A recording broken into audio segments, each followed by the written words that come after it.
You know, people call it coming out. I've always, for myself, thought about it as coming around, because when I finally acknowledged to myself that I was a lesbian, it was 10 years ago. It's my 10th anniversary, and I was 25, and it was something that just made sense. It just felt like I had come home, that I had come around to myself as a person. I always had it in the back of my mind that, you know, I think you're a little too interested in these guys more than you think, but it never really came to the surface because I'd always go out on dates with a lot of friends and a lot of other women, and so it was like group dating. Well, the first coming out, I was 16, and I fell in love with a girl who was my same age in high school, and I fell in love. We were in such wonderful, sweet love, and it was great. It was wonderful. But one of my brothers found my love letters, called me all these names, and I couldn't believe that someone would turn something this beautiful and loving into something disgusting and vile. What we fear and react to most times in anger are things that we don't understand. So it's kind of a self-protection. And there's nothing to really be protected from. And I had actually been in a homosexual relationship when I was in junior college, before I got married. The best man at my wedding was my first lover. And my ex-wife knew, but we thought it was something that was going to pass with time. But it didn't. I was very concerned about the family image, how it would hurt us. I think that played a lot of it too, especially in the Hispanic community. I mean, La Familia is a thing, and especially me being the oldest and only son, expected to carry on the family name, and then me coming about and saying, guess what? I mean, you and I grew up in this town. I mean, I went to David Liebling, Kit Carson, Sacramento High School, Sacramento Junior College. In the old days, we called it that. You know, I'm a part of this community, and a member of the Sacramento Club, all of these kinds of establishment kinds of things. And I'm expecting people to be nasty. They don't seem to be nasty. They just sort of avoid you. I want to kind of grab them by the tie and say something to me. Now that has all changed. I really don't care what society thinks. I really don't. Not anymore. I love my son, and he's what he wants to be, and that's all that really matters. So I think that's all what life is about. Well, my parents were basically cool. It's just my mother did the typical, oh my God, what did I do wrong? And my father was wonderful and said, you did nothing wrong. That's that boy's choice. My father actually said that he felt that Mary was the best relationship I've been in my whole life. He adores her.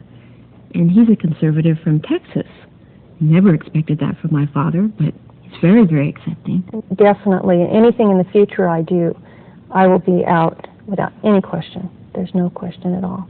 I got married because I was 30 and you're expected to be married, and I had still thought about some sort of political career, and it was important to be married. And I sort of married my best childhood friend, not lover, friend. And so that's essentially the relationship was always more friends than lovers. But it's a snowball thing, you know, you get into it. How do you get out of it? It's like you got all these relatives everywhere, you know, they're relatives. My family is extremely close, extremely tight. And my mother has been wonderful through this whole thing. I mean, she's given me a great gift, which is tolerance, acceptance, and love. To me, family is the people in your life that you care about and you're going to be there for, no matter what. That's what family is to me. They talk about this thing about family values, you know, and how we don't embrace family values, but they won't let us get legally married. You know, there's a little bit of a contradiction there. I remember in Ronald Reagan's administration as governor of the state of California, they discovered that 2 people on his staff, on the governor's staff, were gay. And they were immediately dismissed with huge amount of press coverage, media coverage on it, because it was not acceptable. I have brothers and sisters. I have, nieces and nephews. I have cats. I have all the same things, that people in the straight community have. But for some reason, there's a real vocal minority of people who hate me for being a lesbian, and they don't know me. I find that really puzzling. While I was doing my paper, I was also working at Aerojet, and I worked with just the most redneck, you perceive these guys as being the most redneck kind of men, and I ended up knowing so many men, and they came out to me, not as gay or lesbian people, but as people who had gay family members they just couldn't relate to, or that one sexual thing they did in college. What did that mean? Does that mean they're a gay man? No, it just meant that they're human, and we're all human. So what I would say to the community now is that people are people. However they behave, they're still people, and we all behave differently. I don't feel any different being with Mary than I did being with my first husband. I don't feel any different at all. And I think that we should have the same rights. And I think that every person that is heterosexual that hears this needs to meet a same-sex couple and spend some time with them and find out what they're like. And they'll find out that they're just like everybody else. They're not any different. I didn't realize till then that I had this prejudice, and it was a prejudice. It really was. And maybe it was just lack of knowledge, too. Quite often, sometimes some people don't think I'm gay that are my clients in the beauty shop. I don't know why they wouldn't know, but sometimes some of these women don't know or don't believe it till I tell them. And so it's nice that I can come out to them. In RCDC, I sometimes go out on the Speakers Bureau where we, talk to high schools or community college classes about, it's sort of like show and tell lesbians. Here's a real lesbian, here's a real gay man, and my goodness, this lesbian's there in pantyhose and pumps, and this gay man is there in a suit and tie sort of thing. It's kind of fun. And unity is a good concept, and it's not. It's probably maybe even not so realistic in today's world.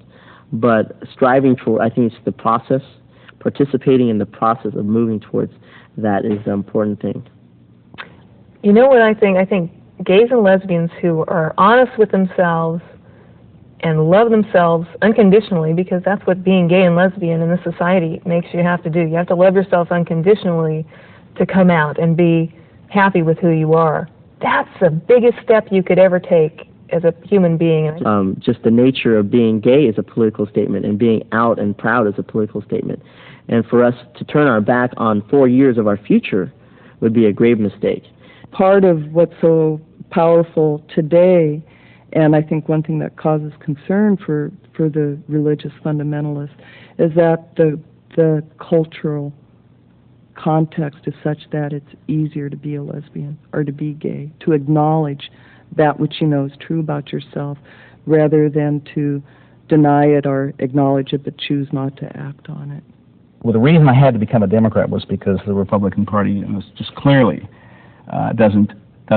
it's not interested in issues that I care about anymore. The obvious issues of human rights or civil rights or gay rights, but more importantly, they don't care about our global economy. They don't care about a serious national campaign for AIDS. They don't care about anything, really, except all this family values bullshit. And what the Republican Party cares about is keeping power. I think that's sometimes in the coming out process, that's what you need, is somebody to take away that aloneness, to let somebody else know that, hey, yeah, you're not alone, that there's somebody out there that feels the same things. I know what it's like to be truly in love with someone and to lose them. And to find love again, they're not going to take it away. I think for sure that if everybody were to come out, that, oh yeah, it would make a big difference in the world, and things might not be the way they are in terms of, the homophobia and stuff. But I think that at this point that what we can do as the ones who are out is be an example to them, so that they have someone to look towards in terms of help, rather than someone that points at them and says, hey, you should be the ones who should be here standing with me. I think the emotion, more than anything else, is my recognition that people don't recognize that it really is all right to be gay. And the whole community is full of great people, all of us, because exceptional because we have learned how to love ourselves, even when society tells us we're not lovable.